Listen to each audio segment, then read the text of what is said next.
Alors aujourd'hui, direction la Colombie, où il se passe quelque chose de très, très tendu. La stratégie pour la paix du président Gustavo Petro, qui était censé calmer les choses, est en train de provoquer une véritable explosion de colère dans le pays. On va essayer de décortiquer ça ensemble. Et cette phrase, waouh, elle claque. On l'entend vraiment partout, dans les rues, sur les réseaux sociaux. Elle résume à elle seule toute la frustration et même la peur qui monte chez beaucoup de Colombiens. Mais d'où vient toute cette colère? Pour le comprendre, il faut faire un petit retour en arrière. Pour bien saisir ce qui se joue, il faut voir le vrai fossé, le gouffre même, qui s'est creusé entre l'espoir immense qu'il y avait il y a quelques années et la réalité très dure du terrain aujourd'hui. C'est l'histoire d'une promesse de paix qui est mise à rude épreuve. Il faut se souvenir de 2016, la signature de l'accord de paix avec la guérilla des FARC. C'était un truc énorme, un moment historique. Pour des millions de personnes, c'était l'espoir fou que le cauchemar était enfin terminé, que le pays pouvait enfin tourner la page.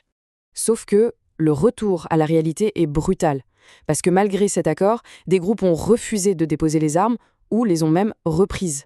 Et dans de nombreuses régions, ils continuent de faire régner la terreur. On parle d'extorsion, d'enlèvement, d'assassinat et le pire du pire, le recrutement forcé d'enfants. Bon, face à cette violence qui n'en finit pas, le président Gustavo Petro arrive avec une idée, une politique qu'il veut totalement nouvelle. La fameuse passe totale, la paix totale. Voyons un peu ce que ça veut dire.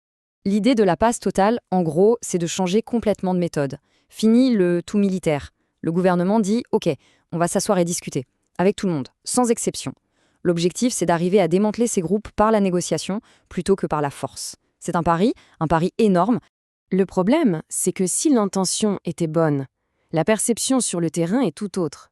Et c'est là que la situation s'enflamme, que la solution proposée devient pour beaucoup le cœur du problème.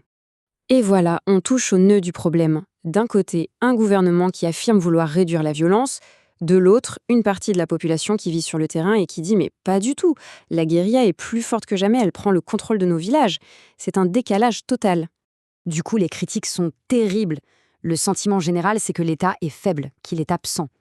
Il y a cette impression d'une injustice profonde. Les criminels, eux, sont invités à la table des négociations, pendant que les gens honnêtes, eux, doivent payer pour survivre. Le message perçu est catastrophique. La violence paie. Et au milieu de tout ce débat, il y a un sujet. Un sujet qui touche au plus profond, qui dépasse la politique. C'est ce qui est devenu vraiment le point de rupture émotionnelle pour d'innombrables familles. Ce sont ces alertes humanitaires.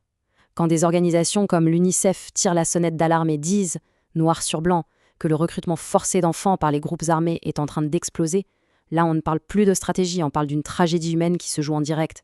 Cette phrase, elle résume tout ce désespoir. Imaginez voir des gamins se faire enlever de chez eux, pendant que, au sommet de l'État, on parle de dialogue. Pour beaucoup, c'est juste devenu insupportable.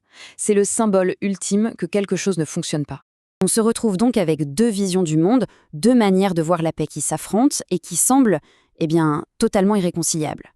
Le pays est vraiment coupé en deux sur cette question. Pour résumer, on a deux camps. D'un côté, le gouvernement et ses soutiens qui disent « Écoutez, ça fait 60 ans qu'on fait la guerre, ça n'a pas marché, il faut bien essayer autre chose. » Et de l'autre, une énorme partie de la population qui rétorque « Mais votre dialogue, c'est une prime à la violence. Vous êtes juste en train de les rendre plus forts. C'est un dialogue de sourds. » Et tout ça nous amène à la question finale, la question qui pèse des tonnes. Est-ce qu'on assiste à une tentative de paix incroyablement courageuse, peut-être en avance sur son temps, ou bien est-ce que c'est une erreur historique monumentale qui risque de coûter très cher au pays? L'avenir de la Colombie se joue en ce moment même.